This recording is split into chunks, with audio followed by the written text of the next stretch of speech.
Science shows that the more you work, the less productive you actually are.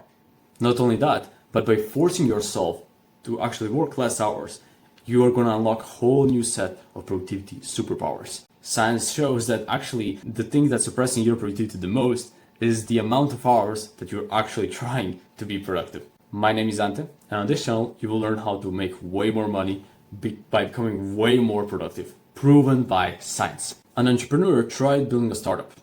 He tapped his entire network from some of his closest friends, family, and so on, and he secured $10 million in funding. But next thing he knew, he got Lyme disease.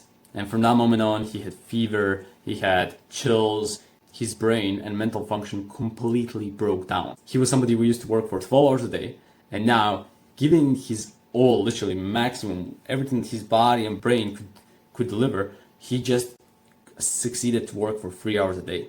So from 12 to 3. But that's the maximum he could do. But the surprising thing happened. You see, the things that he before thought were important, he now realized weren't important at all. But the things that he thought only he can do, he realized that he can delegate and outsource to others. Ultimately, get more done whilst working 3 hours. So how is this possible? Well, you see, this is because hours don't equal outcomes. You see, Elon Musk, Oprah Winfrey, for example, they both do so much more in terms of, results, in terms of productivity than so many other entrepreneurs and people on this earth. How is it possible? They don't have 100 times the hours, 10 times the hours, the most people do. Elon Musk can maximum do 100 hours a week, 100 something, It's not like he has 1,000 hours in a week, It's literally defying the physics, So how is it that he produces so much more? And paradoxically, the biggest blocker to your productivity is actually thinking that time is the main thing that drives your productivity. And this happens because of linearity bias. You see, linearity bias is thinking that input and output are literally linear. So if you put in more hours, you get more results. But this is just not true, because science shows that if you work more, you get more stress, you make poor decisions, you don't recover enough, you get way more distracted. All these things and a bunch more things lead you to actually perform poorer, actually make less, and perform worse, whilst even though you work more. So this is why this happens. By the way, if you're an entrepreneur who wants to make way more money, then click the link in the description of this video for my personal help in order to actually make that your reality. This is kind of like overwatering a plant. If you ever did this, you actually see that the plant will actually die if you do this. So more water isn't actually productive. Same as more work isn't actually productive. This is actually leading you to become less productive whilst also working more. And why is this? Well, because three things happen when you do this. First, the perceived importance heightens. You can only imagine how prepared he was, because he only worked for 3 hours. You can make sure that he genuinely did the most important actions. He was incredibly prepared. He was caffeinated. He felt awesome. He got a good night's sleep the last night.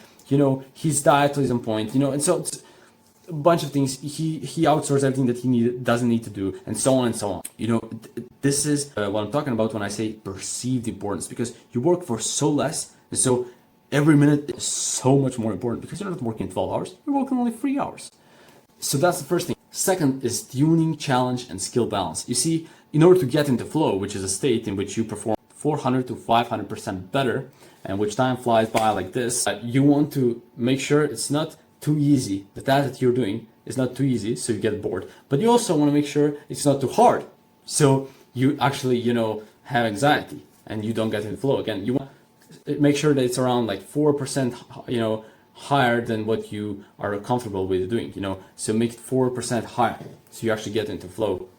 Like on average, obviously you can't really track this, but use your head with this. And if you actually work way less, well, you see the challenge immediately increases in order to get everything done. So this will make it so that you get into flow, and the flow is way higher quality. The third thing is actually recovery. You see, flow has 4 stages. First is struggle, then is release, then is actual flow, and then it's actual recovery. Well, you see, the 4th stage recovery is when you're actually not working, and obviously when you're sleeping. But when you're not working completely, when you're not thinking about work at all, that's when you recover too, obviously.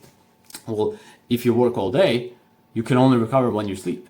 So if you actually work way less, you have more time, way more time in the day to actually recover too. So by recovering being way better, you're actually going to get into flow way more consistently. It's going to be way better flow state than if you worked all day. See? So that's another reason why it will increase your productivity so much. And so how do you actually do this? Well, you see, you want to adapt something called work compression. You see, work compression is voluntarily working way less than you currently do right now. So if you're working for 12 hours, cut that time to around half. So for example, 6-7 hours, 5 hours. If you're working for 8 hours, cut that down to 4 hours, around 4 hours. You see, by doing this, you will get all these benefits that I mentioned, why would you do this? And this is how you actually do this. And not only that you just choose, okay, I'm going to work for 4 hours, but you actually say, I'm going to work from, for example, 7 a.m. to 11 a.m. So those 4 hours I work every single day, those 4 hours are mine. And when 11 a.m. comes around, you have an alarm that reminds you, okay, work compression. Stop working, whatever you're doing, immediately, no matter what. No matter if you're writing an email, no matter if you're talking with your coworker, with your customer, whatever you're doing, you literally stop working. And this will force you to actually, as I said, increase this productivity like crazy, because during this bunch of moments, you will often find yourself that you're doing something, till the last moment, obviously, for example, replying to an email.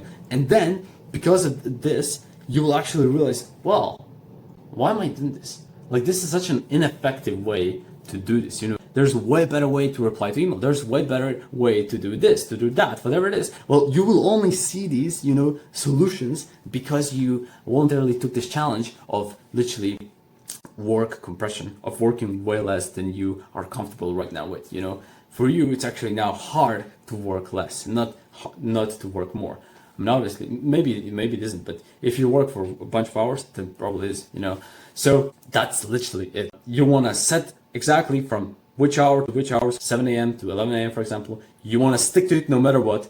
And you want to do this not for 1 day, for 2 days. No, you want to stick this for a few weeks, okay?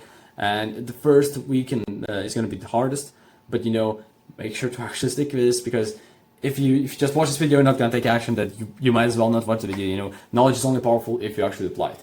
So this is a challenge for you for tomorrow. This is a bonus tip. Prepare everything every single day, the night before. Prepare everything that you're going to do. Not just in general what you're going to do, but you actually break it down into micro steps, how you're going to do it. So everything is so simple. You understand absolutely everything, what you're going to do and how you're going to do it. So the next morning you spend no time, or whenever you work, you spend no time thinking about how you're going to do, what you're going to do, but you actually just execute as much as possible in the time that you allocate for your work. So that's it. I really hope I helped you with this video, and I will hope I will help you with all the future ones as well. So see you in another video.